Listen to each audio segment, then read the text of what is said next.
You walk through the empty city streets. It's 3 a.m. At this time there's an ease and clarity to the buildings that you crave. Without the people they seem softer, nearer, more human.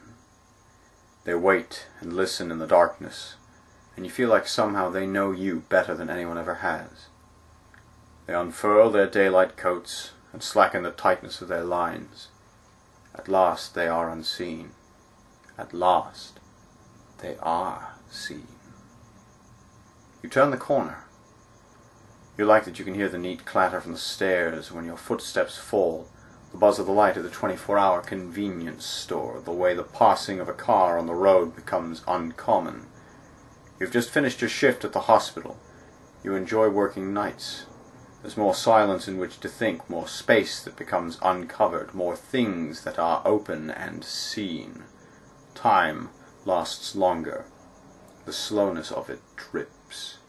The dark sky curtains people together, and the world becomes a little smaller, a little closer. You see them sitting in the waiting rooms. They are like buildings in the daylight, wallpapered tight into their seats. Lit up for all to see, they lean forward, faint and still as though holding on to breath. Their love is choking them. You're a cleaner. An overall-clad human lamp, chair, or table.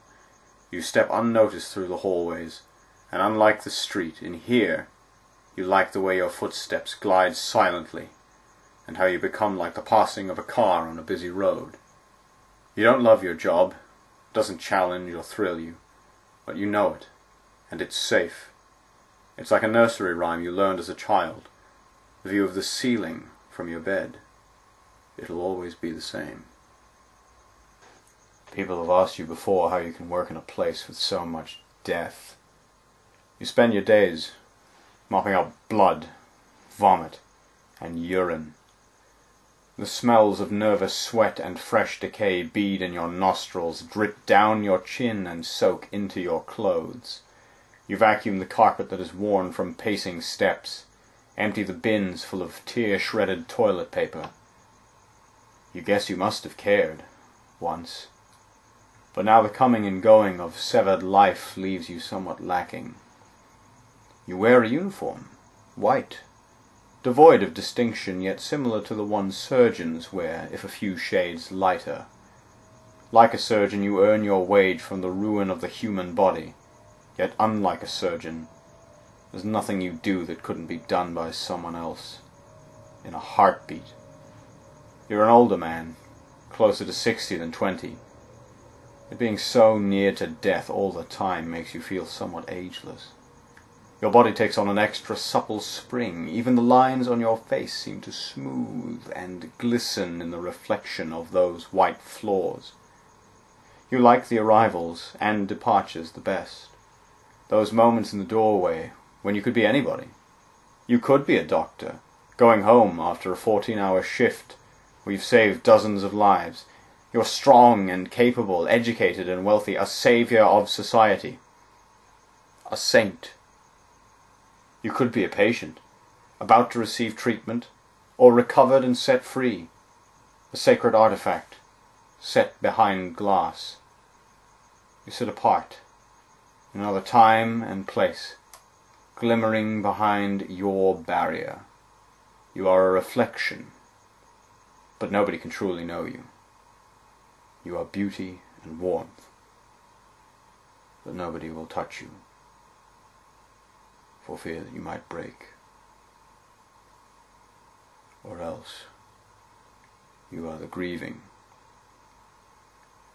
You know the pain and anguish others both fear and desire. You know the suffering their mortal souls wait for. Daily. Passing through that doorway, you become all these things. Your distraction, fantasy, fear, confusion. A car on a busy road. You are seen. You are unseen. You are everyone and nobody. If only you could tell them that you've seen it all, felt it all, and it's okay. All those people skimming through life trying not to get wet, that it's okay to fall in. At work, you wonder about the blankness of things. The walls, the clothes, the eyes, the factory line efficiency. How heads turn swiftly from defective goods, how hands keep busy to stop the pain of thinking. You sometimes wish things could be different. That people would talk about things instead of leaving them be. The silence is cushioning, but it also smothers. You change the pillow slips, but the memory of the face pressed into the foam can never truly be forgotten. You wander through the park. The lights are out, and the sounds of leaves crunching underfoot is startling, a voracious devouring of humanity by nature. The crickets drum their song of love, and you follow the sound blindly, trusting the grass beneath you, letting the moon lead you. You kill with every step, and yet you feel the life here much more than you ever have in the hospital, where there's such an endless need to cling onto it. You're on your street now. You can see the light of your house twinkling in the distance, like the eyes of a smiling uncle. It's waiting for you. You take your last steps along the footpath and open the gate.